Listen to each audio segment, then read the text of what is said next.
Bonjour à tous, bienvenue dans ce décryptage consacré à un chapitre vraiment fondamental du programme de terminale, la mobilité sociale. C'est un sujet qui est au cœur de tous les débats sur l'égalité des chances et qui nous force à nous interroger sur la justice de notre société. Pour nous guider, on va partir d'une question que vous entendez partout, tout le temps.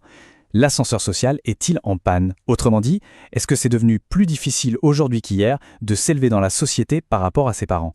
C'est vraiment la problématique qui va nous accompagner tout au long de cette analyse.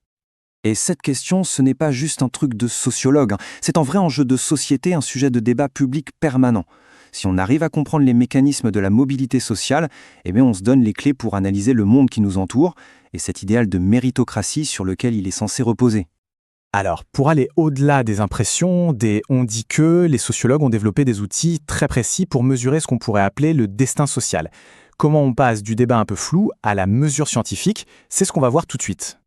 Commençons par une petite définition, c'est indispensable pour le bac. La mobilité sociale, c'est tout simplement le changement de position sociale. Nous, on va surtout s'intéresser à la mobilité intergénérationnelle, c'est-à-dire qu'on compare la position des parents à celle que leurs enfants vont atteindre. C'est la grande question. Quel est le poids de nos origines sur notre avenir?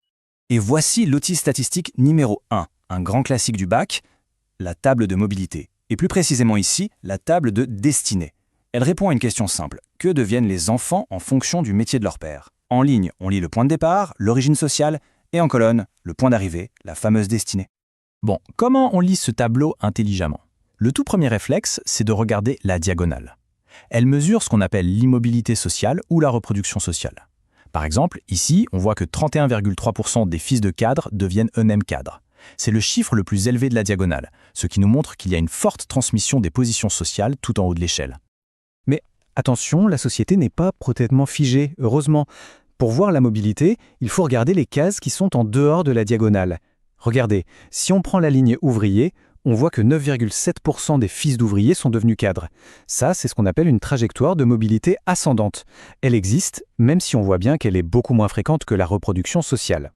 Attention, une analyse digne du bac ne peut pas s'arrêter là. C'est crucial de faire la différence entre ce qui vient des transformations de l'économie et ce qui mesure la véritable égalité des chances. C'est la distinction fondamentale entre la mobilité structurelle et la fluidité sociale. Ces deux concepts, c'est vraiment la clé pour une analyse fine. La mobilité structurelle, c'est en quelque sorte la mobilité forcée par l'évolution des emplois. S'il y a de moins en moins de postes d'agriculteurs, leurs enfants seront bien obligés de faire autre chose. La fluidité sociale, par contre, c'est le vrai thermomètre de l'égalité des chances. Elle mesure le lien entre l'origine et la destinée, en essayant de gommer l'effet des changements de structure. Ce graphique illustre parfaitement ce moteur de la mobilité structurelle. Regardez la transformation incroyable de la société française en 50 ans. La part des agriculteurs et des ouvriers s'est effondrée, alors que celle des cadres et des professions intermédiaires a explosé. Mécaniquement, cette évolution a créé de la mobilité ascendante. Alors là, ce graphique est absolument central. On y voit de la mobilité structurelle à baisser depuis la fin des 30 Glorieuses. Mais le point le plus important, c'est la courbe orange, la fluidité sociale. Elle n'a que très légèrement augmenté en presque 40 ans. La conclusion est assez forte. Même si la structure de la société a changé, la force du lien entre l'origine sociale et la destinée, elle, est restée incroyablement tenace. L'égalité des chances a finalement assez peu progressé.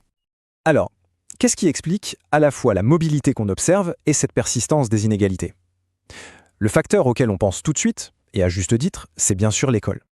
Le diplôme, c'est sans aucun doute le passeport le plus important pour la mobilité sociale.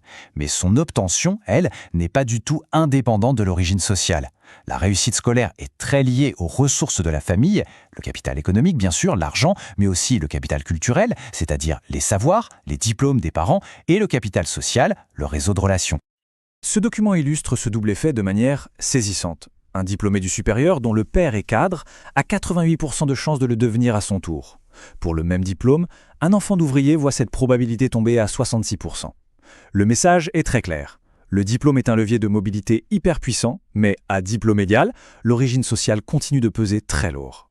On touche ici au grand paradoxe de l'école républicaine. D'un côté, c'est le principal moteur de la mobilité. De l'autre, c'est une institution qui souvent transforme des inégalités sociales en inégalités scolaires, qui vont ensuite justifier les inégalités sociales. C'est un point de discussion vraiment essentiel pour une dissertation. Bon, maintenant que les concepts et les mécanismes sont clairs, passons à la pratique. Comment on mobilise tout ça efficacement le jour du bac? Voici une petite boîte à outils méthodologique. Face à une table de mobilité, la méthode est simple et super efficace. Étape 1, on analyse la diagonale pour commenter la reproduction sociale. Étape 2, on choisit quelques chiffres pertinents hors de la diagonale pour décrire la mobilité. Et étape 3, on met tout ça en perspective pour discuter de la fluidité sociale et de l'égalité des chances. Voici les 4 notions que vous devez maîtriser sur le bout des doigts pour ce chapitre. Il faut savoir les définir précisément et, surtout, les utiliser ensemble dans un raisonnement.